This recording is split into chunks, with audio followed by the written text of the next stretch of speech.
Squarespace has gone and rolled out a huge update to the dashboard, which has caused a lot of comments on my YouTube videos like, Sam, I can't find custom CSS.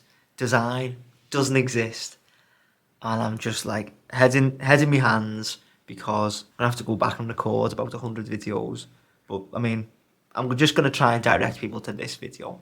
Basically, what Squarespace have done is they've moved a ton of the things from the design menu into what was pages, and they've called it website.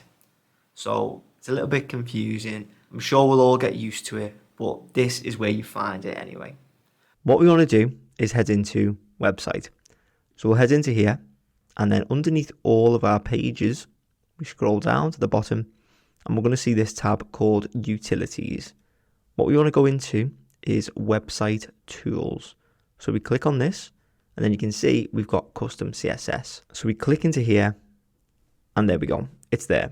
So basically what Squarespace has done is they've rolled pages and design into one tab, and inadvertently, not only have they mucked up all my tutorials where I show people how to go into the CSS editor, but they've kind of hidden where it is. So if you go into a website, you're not really to know, oh, I need to go all the way down to utilities.